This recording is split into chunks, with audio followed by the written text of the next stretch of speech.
The Roman Empire. History books remember it for its magnificent palaces, glorious victories, and legendary leaders. Yet beneath this dazzling surface lay a world almost no one talks about, a shadowy life where power, politics, and sexuality intertwined within the hidden chambers of the palace. Surrounding the emperor were young men chosen solely for their physical beauty and obedience. They belonged to a class that historians have largely remained silent about, the emperor's pleasure slaves. On the surface, they seemed nothing more than decorative ornaments of the court.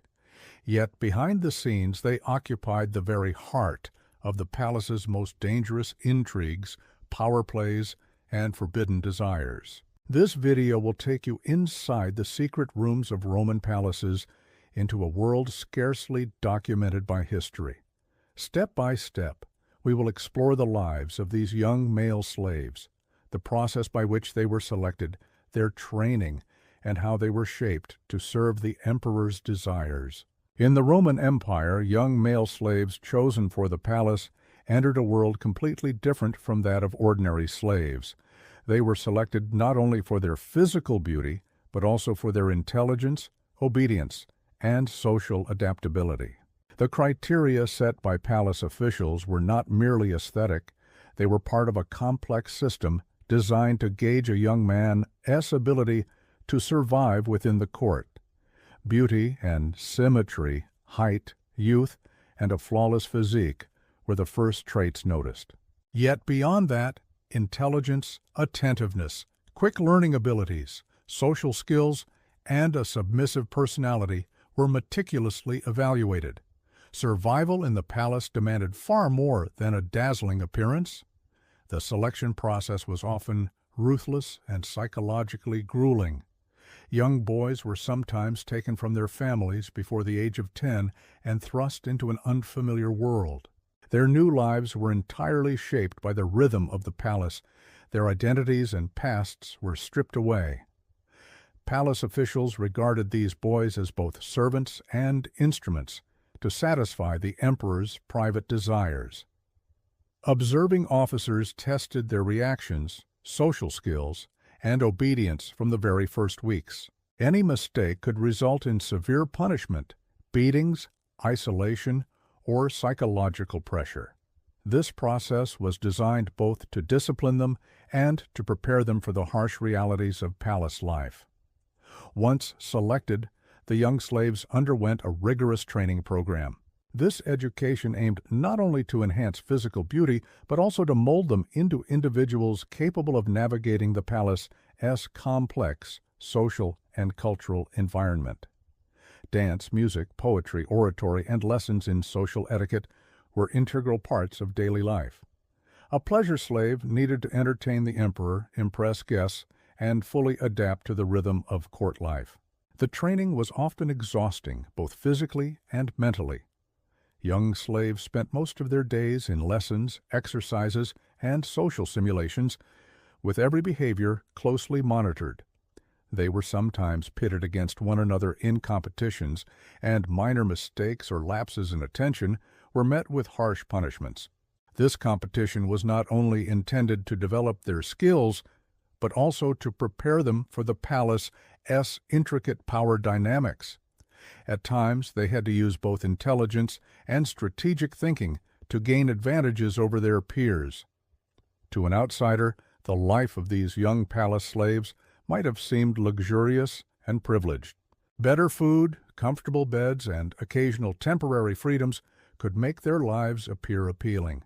Yet these privileges could never outweigh the constant surveillance, the perpetual threat of punishment, and the complete loss of personal freedom. Their reality was shaped by the palace's complex hierarchy, political intrigues, and the emperor's whims. One of the most crucial aspects of palace training was preparing the youths for the emperor's sexual and social pleasures. This preparation was not solely physical, it was psychological, social, and cultural. They learned to sing, dance, speak elegantly, and impress visitors, skills vital for survival and for maintaining value as a palace slave.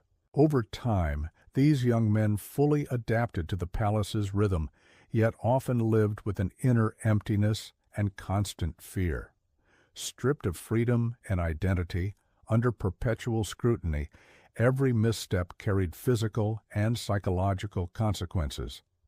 Yet these hardships rendered them valuable in the emperor's eyes, making them integral to the palace's privileged yet perilous life. The lives of these young slaves also intersected with the palace's political games. Some were used as tools to attract the attention of high-ranking commanders or aristocrats, while others attempted to gain temporary advantages by catching the emperor's favor. Such relationships could save their lives or place them in grave danger. Survival in the palace depended not only on beauty or skill, but also on intelligence, strategy, and the ability to adapt quickly. Thus, the young slaves of the Roman palace lived a life that appeared luxurious and privileged, but was, in reality, fraught with danger, fear, and a constant struggle for survival. Beyond being instruments shaped to satisfy the emperor and the palace aristocracy, they occupied the very heart of the palace's complex and ruthless social structure. This rigorous selection and training process prepared them for court life, while simultaneously trapping them in a world where danger and uncertainty were ever present. The life of young male slaves in the palace, from an outsider's perspective, seemed filled with remarkable order and luxury. From the emperor's point of view, everything had to be flawless. The young slaves needed to be physically attractive, culturally skilled, and socially graceful. Yet behind this grandeur lay constant pressure, competition, and a daily struggle for survival. Every day served as a test, both physically and psychologically. The early hours often began with training and preparation. The boys would wake with the first light of dawn and engage in exercises to keep their bodies in peak condition. These exercises were not just about building strength. They were essential for achieving perfect aesthetics in the emperor's eyes. Muscle symmetry, posture, flexibility, and the gracefulness of movement were considered among the most fundamental values for the young slaves. After exercise, the daily training program commenced. Education in the palace was extensive. Dance lessons, music and instrument training, poetry and literature studies, as well as rhetoric and speech techniques. Each slave had to be ready to perform in ways that could entertain both the emperor and his guests. The aesthetic precision of every dance move, the rhythm of musical performances, and the choice of words and speeches were all meticulously observed by palace officials. Throughout the day, the young men were involved in various aspects of palace service. They were not only for entertainment, but also served in the emperor's private affairs, presenting dishes elegantly during meals, attracting the attention of guests, or participating quietly but effectively in meetings. These tasks were both part of the emperor's daily life and a test of the slaves' social skills.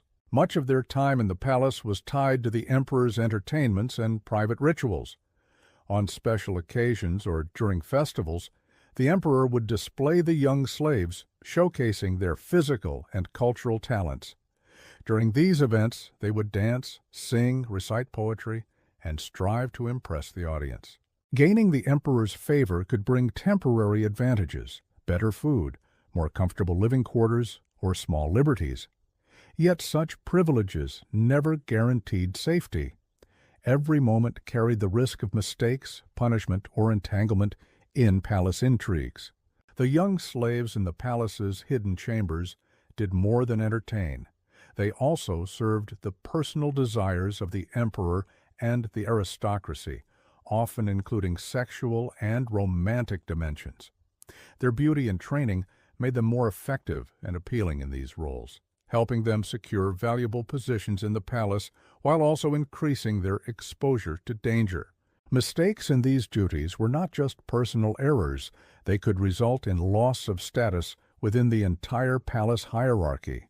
Survival in the palace depended on more than just physical beauty or skill. Strategic thinking, rapid adaptability, and social intelligence distinguished the young slaves in palace intrigues and in the competition for the emperor's attention. Some gained advantage by attracting high-ranking nobles, while others faced the constant risk of falling from favor.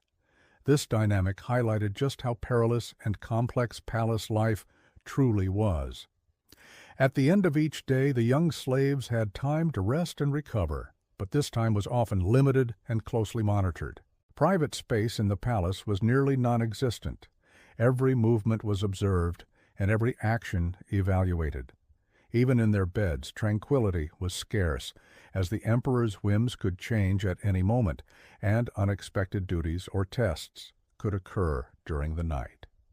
The years spent in the palace were a process of skill development, intertwined with continuous psychological pressure. The young men lived a life that appeared luxurious and privileged, but was in reality filled with danger, fear, and constant testing. Shaped to serve the desires of the emperor and the aristocracy, they were stripped of personal freedom while becoming some of the most valuable, yet vulnerable figures in the palace. Every young slave living in the palace had a story behind them, most filled with pain, and some woven with the struggle to survive. They were taken from their families at a young age, thrust into an unknown world, stripped of their identities, and shaped entirely by the palace's rules. Though outwardly they might have appeared to hold privileged positions in the emperor's eyes, their reality was one of constant fear and uncertainty. Many never overcame the trauma of being separated from their families. Some avoided memories of their past, knowing that recollection could make them feel weak and vulnerable. Childhood moments, playing freely in gardens, spending time with friends, and receiving their family's love, were entirely erased by the cold stone walls of the palace. This rupture left deep psychological scars, turning many into lonely and withdrawn individuals.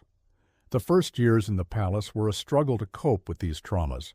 As the chosen youths sought to gain the attention of the emperor and aristocrats, they were often forced to suppress their own desires. Life for them was a constant dilemma and internal conflict. Obedience and compliance could earn temporary rewards, yet true freedom was never attainable.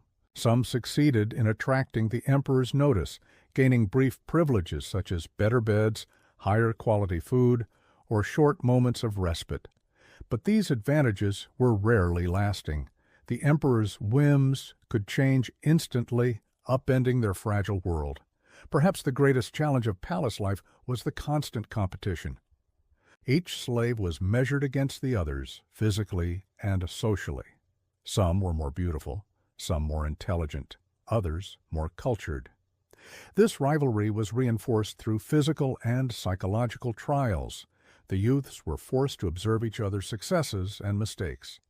A single error could mean punishment or a fall from the emperor's favor. As a result, they had to remain vigilant, constantly strategize, and apply their social intelligence. Tragedy was an inseparable part of palace life. Some of the young men were coerced into yielding to the desires of the emperor and aristocrats, often resulting in sexual and psychological abuse. They suffered physically and emotionally, and even in brief moments away from the eyes of the palace, they could not feel truly safe. Abuse left lasting scars, leaving them both isolated and living in perpetual fear. Life in the palace was simultaneously a performance, a test, and an ongoing mechanism of psychological torment. Some youths could not endure the pressure. Attempts to escape almost always failed due to the palace's intricate security and surveillance network. Those caught faced harsher punishments, sometimes disappearing entirely or losing any chance of freedom forever. These experiences left lasting trauma, shaping the behavior and outlook of the remaining young slaves. Amid these harsh realities, occasional glimpses of friendship and solidarity emerged. A few slaves supported one another, collaborating to complete certain tasks more easily. Yet even these bonds were usually temporary. Competition, the pursuit of the emperor's favor, and palace intrigues often undermined them. This environment made emotional attachment and trust difficult to develop. Another tragic truth was that most young slaves were forced to control their own bodies and desires. Palace training and duties molded them entirely according to the emperor's and aristocrats' wishes. Expressing personal feelings or making individual choices was nearly impossible. This suppression stunted their psychological development, leaving many to wrestle with long-term depression and internal conflict. Some dreamed of escaping this dark and oppressive environment. Torn between disappointment, fear, and helplessness, the longing for freedom sometimes gave them courage, but such dreams rarely came to fruition. Survival in the palace depended not only on physical skill or beauty, but also on psychological resilience, strategic thinking, and quick decision-making. In conclusion, the lives of young slaves in the Roman palace were outwardly magnificent, but in reality filled with fear, suffering, and constant trials. Each existed within a personal story, shaped to satisfy the desires of the emperor and the palace aristocracy, living a continuous struggle for survival. Their tragedies reveal the darkest truths behind the grandeur of the Roman court, stories of pain that history has often kept silent, but that endured to this day. The Roman palace was not only a center of luxury and entertainment, but also a complex and dangerous political arena. Young male slaves were present not merely for aesthetic or sexual purposes. They also functioned as instruments within the power games of the emperor and the aristocracy. Every movement, glance, and gesture in the palace was not merely an individual act, it could carry a political message. Unaware of it, the young slaves occupied positions at the very heart of the palace hierarchy, serving as pawns more than anything else.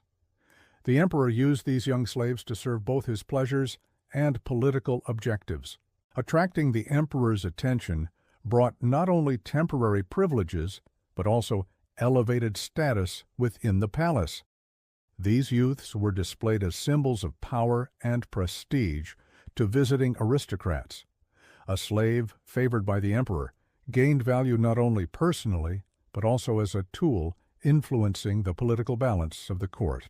Yet such advantages carried significant risks. A single misstep or action displeasing the emperor or nobles could result in both social and physical punishment. The young slaves had to remain constantly vigilant and act strategically. Each day was a test, determining not only survival, but also the acquisition of prestige. The emperor's preferences directly shaped the slaves' daily lives.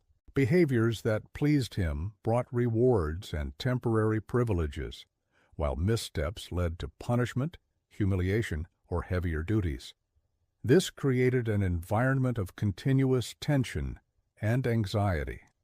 Every word, glance, and gesture had to be carefully measured, as falling from the emperor's favor could have nearly irreversible consequences. The young slaves also played critical roles in the emperor's private rituals. These rituals often combined sexual and aesthetic elements with political messaging. During such events, the slaves had to attract attention while managing the emperor's favor skillfully. Success could bring temporary privileges and prestige within the palace, whereas failure meant facing both physical and psychological punishments. Palace politics created both opportunity and danger in the lives of these young slaves. Some gained temporary security by attracting the attention of nobles and the emperor, while others lived under constant threat. Every alliance, every attempt to please an emperor or aristocrat was closely observed and evaluated. Survival required constant strategy, intelligence, and social acuity. The power games were not limited to prestige and rewards. They could be deadly. A slave who drew the wrong attention could be punished, lose his position entirely, or fall from the hierarchy. Therefore, young slaves had to remain perpetually alert, physically, socially, and psychologically. Years in the palace forged these youths into experienced and skillful strategists. Yet this experience was often accompanied by pain, anxiety, and trauma. They lived like acrobats on an invisible tightrope, balancing between the emperor's desires and palace politics. From the outside, the palace appeared magnificent, splendid, and alluring. For these young men, it was a constant struggle for survival and an environment of relentless psychological pressure. In conclusion, the young male slaves of the Roman palace were both shaped to serve the emperor's pleasures and positioned at the center of court politics.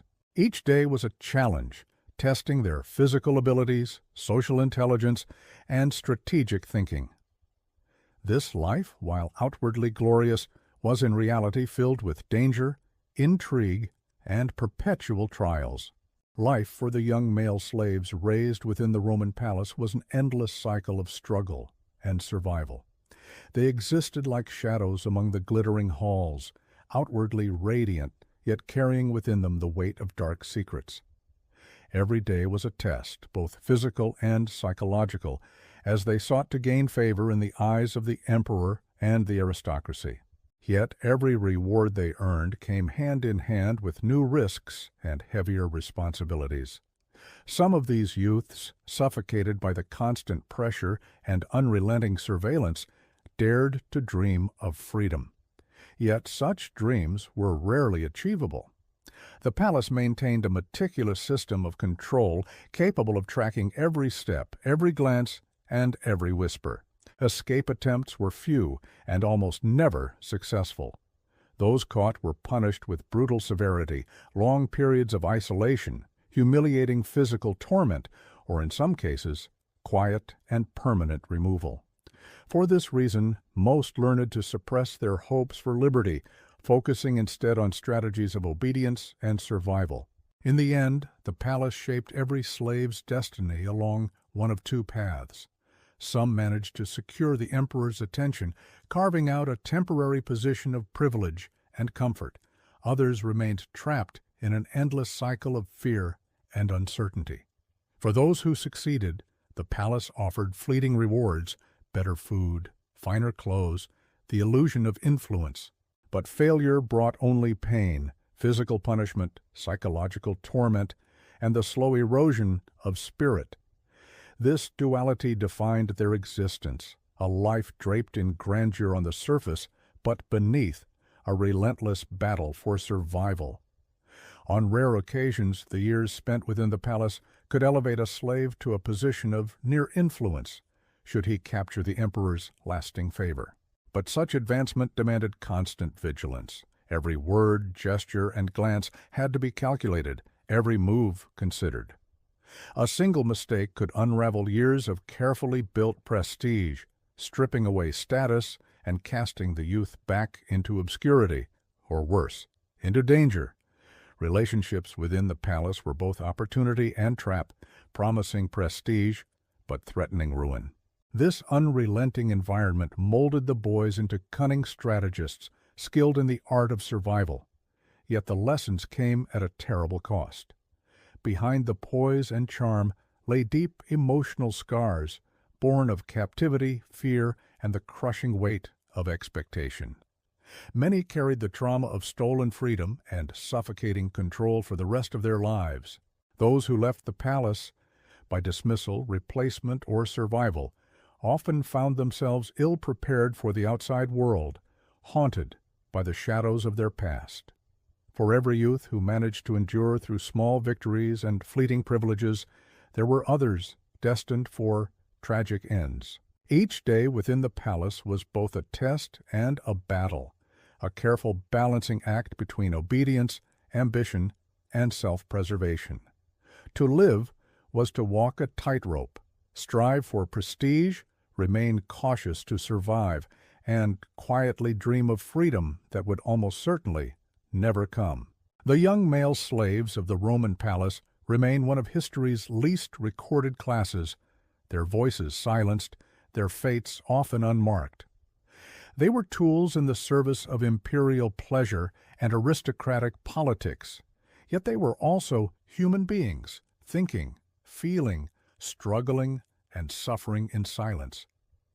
Every moment of their existence was both an education and a punishment, a gift and a risk. Their untold tragedies reveal the shadow beneath Rome's golden splendor. They expose not only the cruelty of power, but also the resilience of the human spirit forced to endure it. Their stories remind us that beneath the empire's brilliance lay countless forgotten lives, lives scarred by desire, control, and survival. Theirs is a history written not in marble, but in silence and suffering, waiting to be remembered. The lives of young male slaves in the Roman palace were not confined to individual tragedies.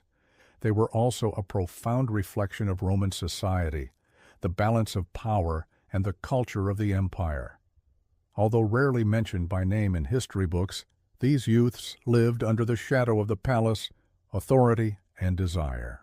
Their stories reveal not only personal suffering, but also the darker sides of Rome's political, social, and cultural structures.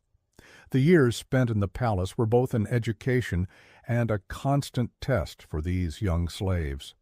Survival depended on more than physical beauty or intelligence. It required strategic thinking, managing social relationships, and understanding the emperor's whims.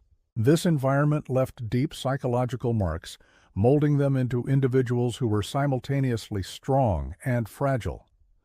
Those who survived learned the palace's complex rituals and political games, while the unsuccessful faded into history's shadows. The lives of these young slaves were built on a precarious balance between the pleasures of the emperor and the aristocracy and the politics of the court. This balance was often an impossible test. A single misstep could mean loss of prestige as well as physical or psychological punishment. Every day in the palace was both a lesson and an examination.